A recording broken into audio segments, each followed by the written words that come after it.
Hello, everyone, and welcome to IndexOptix Live Trading with Dr. Y, where we're going to transform complex option strategies into profitable opportunities. I'm your host, Nicole Flowers, and today we'll be diving into institutional grade portfolio management techniques where you can apply your own trading. Let's get started. Dr. Y, why don't I turn it over to you so you can dig in and share with us some of the nuggets that you have used to traverse the challenges of options traders, whether it be portfolio complexity, analytical limitations, and doing real-time decision making. Dr. Y, over to you. Oh, thank you. Thank you so much, Nicole. Welcome and good morning to everyone watching this or joining us today. So we have a little disclaimer here. Everything that I'm going to tell you is going to be for educational purposes only, of course. And there's always risks, but we're going to talk about those risks today. So with that said, I'm going to share something with you. I'm looking at this whole screen right here. This is a platform called Thinkorswim. It is now owned by Charles Schwab, and I generally trade options on it. It's probably the easiest platform that I've ever used to trade options on it. And I have some cash, as you can see, that's not being deployed. And I want to extract some kind of premium, some kind of synthetic dividend. I want to do something with that money. I'm not doing anything with it right now.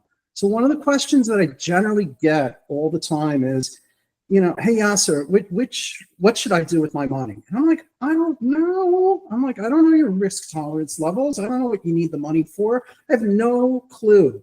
But what we did over at IndexOptix was we came up with this nice little options yield scanner. So suppose I want to get into any kind of stock. Now, I like a little bit more risk. I like to look at TQQQ, which follows the NASDAQ 100 index. And I also like to look at UPRO sometimes, which is also triple leveraged the S&P 500 index. What that means is that anytime the S&P goes up by 1%, UPRO would go up in theory by 3%, but also the same holds true if the S&P does drop by 1%, UPRO would drop by 3%. Hence, there is risk. So now, I don't own any shares of UPRO right now. You can see right now, if I go to UPRO, you'll see that I don't own anything. But I want to own some shares. I just don't know where, what price to get in at. I won't look at this week. But for those who trade options, you know that this would be the number of days till expiration. And the beauty of selling options is you're going to sell that time. You're going to sell that premium and wait for time to decay. So I'm going to look at, let's say, all of these different chains, these different expiration dates. And there are so many of them. Look at all this data that's just being dumped in front of your eyes. That's only for next week. Here's the one afterwards. And so myself and an absolute dear friend of mine, we would just eyeball this. We would look at, all right, what kind of yield are we looking for maybe within a month? We weren't optimizing it. We were kind of eyeballing it. And, we would look and say, okay, I want something that has, let's say, a 25% chance of losing, and I'd like to make 1% a week. And it's not really happening here. But we would look at say, okay, well, what about 4 weeks out? Can we get 1% with a 25% chance? Yes, we can, right? Here it would tell us we're making about maybe around, I would say like almost $2 on $91.50 laid out there. So rather than eyeball this, what we did is we came up with this kind of scanner right here that would tell us, hey, which one do you want to do? So let's say if I do want to look at that 25% chance of happening, that 25% is going to be my max. That's the most risk that I can handle. I really don't want these shares. I'm anchored in, hey, every time I would use a limit order, I would either get executed to buy the shares and the share price would drop, or it would never even reach my limit price. And the money was just sitting there doing nothing. So this is a way I'm going to actually put that money to work for me. And if nothing happens, I'm still going to get something out of it. So I'm creating what I like to call a synthetic dividend. So if I'm looking here at this 25% chance of something happening, I'm going to say that this is the maximum probability that I can handle, the maximum risk that I can handle. I'm going to look for something that's going to give me 1% a week on the amount of capital that I'm going to lay out there. And I'm going to look at all these options chains until the end of the year. Now, the last thing that I have here is something called the bid-ask spread. Now, the reason why I have that in there is because I want you to take a look at, let's say, this one right here. If you take a look, the bid is 0, the ask is $1.40.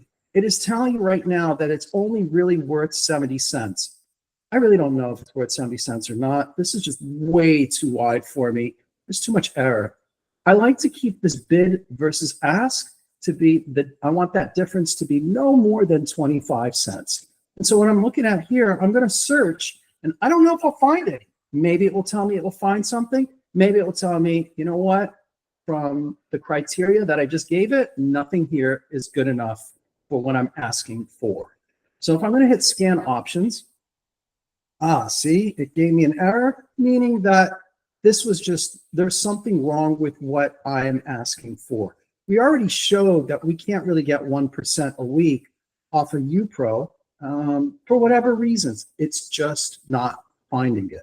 Maybe if I look for a 0.5%, maybe I can find that. Let's take a look.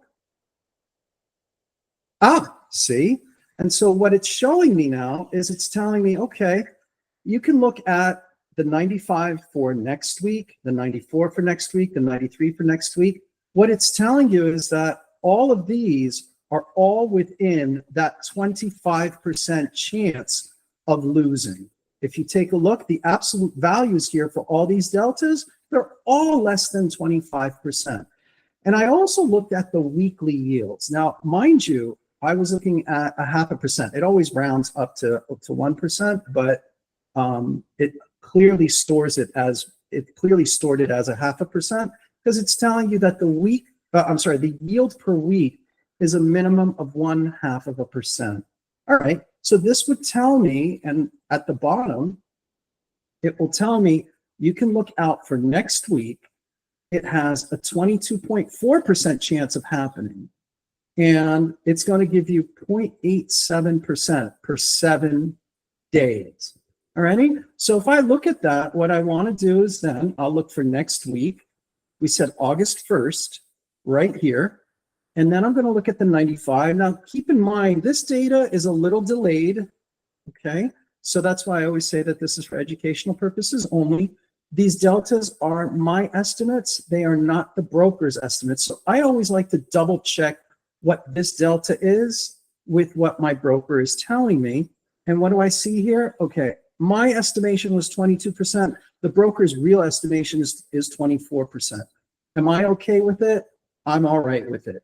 It satisfied everything that I was looking for, given what I have here.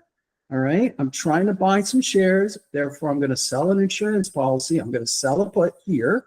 I wanted a 25% chance of that happening, meaning there's a 75% chance of this not happening. Now, why am I doing this? Because I'm selling an insurance policy, so to speak. And so what I'm doing is I'm going to tell someone, hey, I'll take your shares off your hands for $95, but you're going to pay me 80 cents for each one of them. So what I'm going to do is I'm going to put that right here, sell that. Boom. And here we go. I have a 95. I have the obligation to buy shares at $95 for next week, instead of buying them right now at $98.77. So rather than use a limit order that may or may not ever get executed, what I'm doing is I'm selling someone this insurance policy, and that's fine. I'm okay with the risk. I'm okay with the reward. And then what I will do then afterwards is I will go here, and this is what I'd like to eventually automate. I'd like to go to a Google Sheet here, or like it will just download it into Excel automatically, and it will show me, you know, I would just, instead of entering this manually, I would like this program to eventually just dump this right in and just tell me, hey, you know what, this is what you did for the week based on your executed trade, and I'm going to say that this is currently open. When I do decide to close it, then this would be changed. And so I've done that for over at UPro, and you can see now, I don't remember what this number was beforehand, but it must have been $9,500 more, because this is for in terms of 100 shares apiece, right? So every strike is always going to be for at least, every contract you're doing is for 100 shares on equities, all right? If you're trading oil futures, it would be for 1,000 barrels of oil. But for equities, for any kind of stock symbol, it's going to be for 100 shares for every single strike. So now that I've been talking for about 10, 15 minutes, I'm going to open this up to questions for anybody out there. Nicole, do you have any questions for me or Christine? No questions at this time, but we certainly would also like for you, Dr. Y, to highlight for us how comprehensive position tracking is, and what are some of your sweet spot as you monitor options positions in real-time market. Okay, so as you can tell right now, I'm just doing this manually. So if I just look at my net liquidation is about 294,500. All right, so if I put that in here, it's telling me that my year-to-date results, we're not going to talk about my year-to-date results because we're going to get me a little upset that unfortunately I couldn't get a market order executed earlier today, but that's all right. So instead of making a lot more, I've only made roughly 3.5% for the year. Now, what I like about using this, it's now that I can automate this, now that this is right there for me, it now allows me to optimize my decision making. And what I've been doing this since around Thanksgiving. And again, I like to trade triple levered ETFs. So what I have here is I start around Thanksgiving, I made about 6%. The next year, about 55%. But here we know that the markets really went down in 2022. I trade primarily the NASDAQ. The NASDAQ was down around 30% for that year. And I trade triple leverage, meaning I should have anticipated being down 90% for that year. I was only down 48%. So a lot of people will be like, oh my goodness, that's terrible. I'm like, yeah, for you, that might be terrible. But for me, if I should have been down 90%, I was down only 48%. What did that mean for me? It meant that the balance was collected primarily from all the premium that I sold all the way down. So, you know, I was, you know, I talk to people when they have shares that are just, they've just gone down. What do? Now, we showed you on the put side. What we can do is we can do this also on the call side. So as you can see, overall, I've practically doubled my money. And sometimes, as you can see, I don't deploy all of my cash. So the next example I want to show you, thank you, Nicole, is I want to show you on the call side. So let's say I have shares of something. Let's take a look. I've got shares of, let's look at TQQQ. All right. So over here on TQQQ, now again, this is triple leveraged, so it's 3 times as risky as the NASDAQ 100. All right, so right now I have 1,100 shares and I've covered 1,000 of them. That means I have 100 shares that I'm kind of riding naked right now. They are not covered, and I can take advantage of anything that is going up. So if the NASDAQ is going up, I am not capping my gains. The whole beauty of options is you're hedging your risk. You're also hedging your rewards, but you're hedging your risk. And more and more people, the more and more people I talk to, they're more interested in not losing as opposed to making a boatload. I don't know why that is. That's something that Kahneman and Tversky studied years and years and years ago. But for me, it still holds true. A lot of people are worried about losing. So for me, what am I going to do? I want to cover those last 100 shares. And so I'm going to go over to the screener again, and I'm going to go over here, but this time I'm going to put call, and I don't want to really give away those 100 shares, those last 100 shares. As you can tell, I'm very close to giving away 1,000 shares at $89. It's not the end of the world for me. It's currently at $88.90. Oh, I don't know what to do here. So, this is going to expire in about 4.5 hours.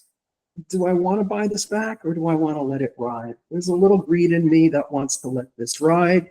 There's also a little fear in me that I'll miss out on next week. Next week, it might rise even more. I have no idea.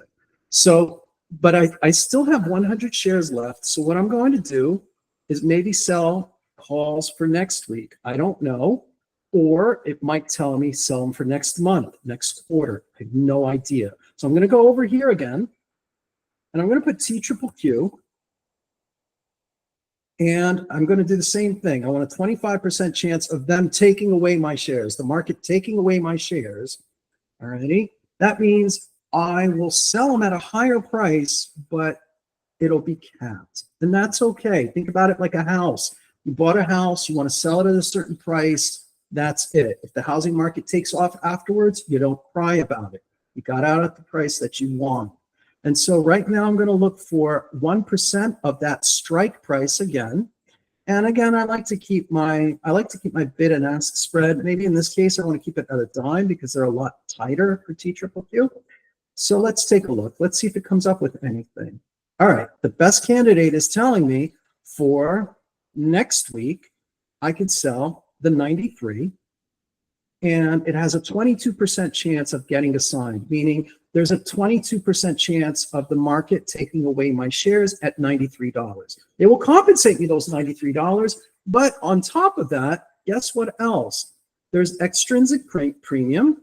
They're going to give me 69 cents, right? So 69 cents, and it's telling me my weekly yield is 0.74. I guess I didn't change this from 0.05. Like I said, this just rounds up. So we're going to change this. We're going to put this as 0.01 again and see if it comes up with an answer. Oh, it didn't. Oh, so I guess we're going to have to stick with 0.005. There's just not a lot of yield out there, and that's okay. And you know what? Let's keep it apples to apples as UPRO. Let's look at it from a 25-cent spread as well. Oh my goodness. Oh, this is hilarious. This is telling me there is only one option to do out of all of these. So rather than waste your time figuring out how much yield you're going to make off of each one of these from 25 and below. So here are my deltas, 25 and below. For one of them, and then keep going and repeating and doing this over and over and over again. This is ridiculous. Think about the amount of time you're going to waste on this. So rather than do that, this is telling me right now, hey, you know what? Given what you just told the program is telling you, go ahead, sell the 93, collect 69 cents for it. It's going to give you about 0.75% over 7 days. Remember, every week is going to be for 7 days because weekends are counted as well as time passing. And oh, look, we have a nice tight bid and ask spread. So what I'm going to do is I'm going to look at that 93 and for next week, and I'm going to go ahead and here we said 69 cents and we wanted a 25% chance of this happening. So I'm going to go ahead and do that. I'm going to try to sell this for, I'm going to go for 69 cents. Alrighty, so let's see if we can get it for 69 cents. Got it, awesome. So right now, I'm on the hook for handing over my last 100 shares for $93 by the end of next week, by no later than the end of next week, if it goes up and beyond $93, right? If it doesn't, either way, I'm going to collect those 69 cents per share. So I'm okay with that because as you can see, I purchased the shares for an average price of about $77.50. And I'm okay with handing over shares, a portion of those shares at $93. So again, I'm going to go ahead and just put them right here in my sheet. And here we go. And then I have this. And as you can see, I've closed some positions and I've opened some other positions. It's fine. Right now, I've got a short strangle going on. I'm kind of choking the price. I want the price to stay between $82 and $93 for next week. All righty, so that's a call. All right, so we have about 5 minutes remaining. As you can see, as I've done so in the past, excuse me, the beauty of options is that I sold this 82 put. So if you take a look at these two that are highlighted, we have an 82 put here. I sold this for about $1.34. I can buy it back for 44 cents if I really wanted to. So that means I put $8,200 to work because it's only one contract. And I've so far collected on it $90. All right. Now, a lot of people will be like, well, $90 isn't a lot. I'm like, are you kidding me? This is over 1% right now. And I have an 87% chance of winning. So do I want to stay in this, or maybe do I want to close it? That will be a question that we can address next time, because it is 11:26 and I'd like to leave some time for more questions and answers. So Dr. Y, you've just walked us through using the IndexOptix analytics, and along the way, you're making some decisions. Can you just explain for viewers the rationale behind each of your decisions? How do you go about doing your decision making? So for me, the number one that I look at, as I mentioned, is anchoring, right? I'm anchored in the limits and using limit orders, right? So if I look at, for example, if I look at here, let's say I wanted to buy shares today. If I tried to buy them all the way down here, let's say at $84, right? Let me expand this a little bit for you. And let's say I want to buy them at 80, I don't care. Let's say $85. All right. If I wanted to buy 100 shares at $85, is this going to really happen? This is at around $89 right now. Is it going to happen this week? Probably not. It's probably not going to come all the way down to 85. As a matter of fact, we can look it up.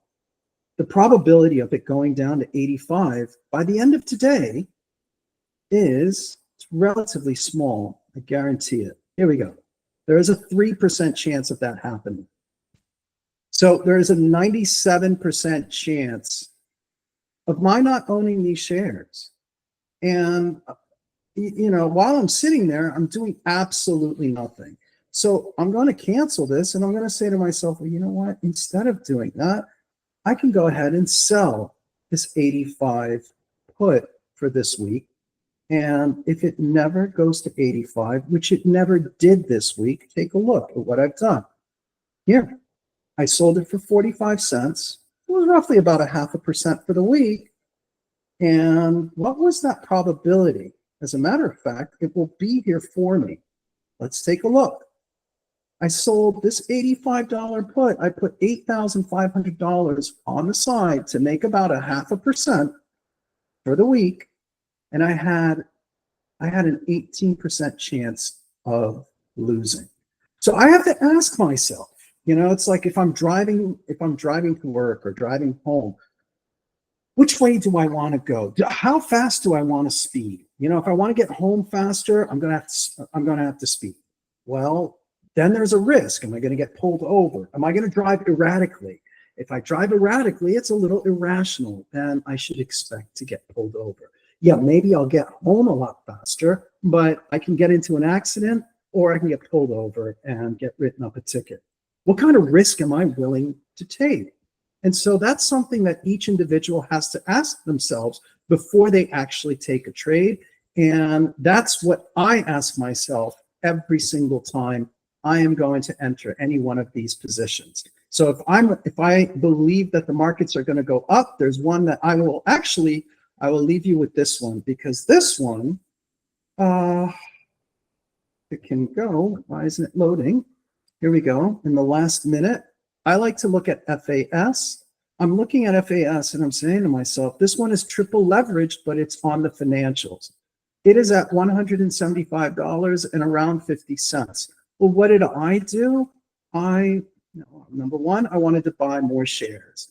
I sold someone an insurance policy to buy them at 161. Why did I do it at 161? Because you can see my trade price was around 160. So I wanted to keep it around there. And then now I have 200 shares here, and I am comfortable handing them over at $177.50. If that doesn't happen, what's going to happen next week? I'll say to myself, next week, well, let's go ahead and then sell someone the opportunity to take my shares away at $177.50, and they will pay me roughly around $3 a share. So for me, it's not about buying low and selling high. It's about holding on to shares and collecting yield. It's almost like a landlord. I have the shares. I'm going to keep renting out those shares each and every single week. That's what goes on in my mind when I'm making my decisions. I always tell people we are not playing checkers. We are playing chess. So it's move and counter move. Whichever way the markets go, I'm going to figure out a way to extract something. Nicole, you had something for me as well, right? You had a mandate for me to make $700 for next week. So I'm going to do something here for you. I'm going to go to TQQQ, and then we'll leave it here. Here we go. I'm going to buy this back. All right. I sold this for 60. All right. For 60 cents. So this is a little bit different than using the scanner. And what I'm going to do is I'm going to buy this back. I'm going to buy this back. I want you to see something. This is almost $89. Am I going to panic? No. I sold this for 60 cents. So now I'm going to buy this back for, let's see if we can get it for 28 cents. This is another lesson for options trading. Let's see. So I'm going to buy this back for 28 cents. Fantastic. Again, I'm going to go over here. I'm going to put that over here. I'm going to say that I sold this. I'm sorry, that I closed this. And it had a 47% chance of happening that my shares were going to get taken away. I don't want them to be taken away at $89. And so what did I do? I bought these back. Now, originally, I had a 68% chance of winning on this one. Now I only have a 53% chance of really winning on this one, right? So in this case, I got out. I got out for a profit because I was able to let time pass. And now, to Nicole's point, what am I going to do for next week? Well, let's just go to next week. And I want to make $700. And so in this case, I'm going to sell 4 of these at $89. I'm going to go here, and I'm going to go 1, 2, 3, 4. And here we go. Boom. So now I have the shares. What am I going to do for next week? I just guaranteed myself $2.25 worth of premium as long as I hold this position until the end of next week. And $2.25 times 400 gives us, I can't do math. What is that, $900? So yeah, we just made $900. All we have to do is just wait 1 week to see that $900 cash. The value of TQQQ can go up or down, but just like the value of a house can go up or down. But I've Airbnb'd these shares for a week, for up to a week, and I am happy collecting $2.25 on an $89 strike price. Folks, that's all for today's episode of IndexOptix Live Trading with Dr. Y. Remember, successful options trading isn't about luck. It's about having the right tools and analytics at your fingertips. Until next time, I am your host, Nicole Flowers with Dr. Y. reminding you to trade smart and manage risk with IndexOptix. Thank you and bye for now.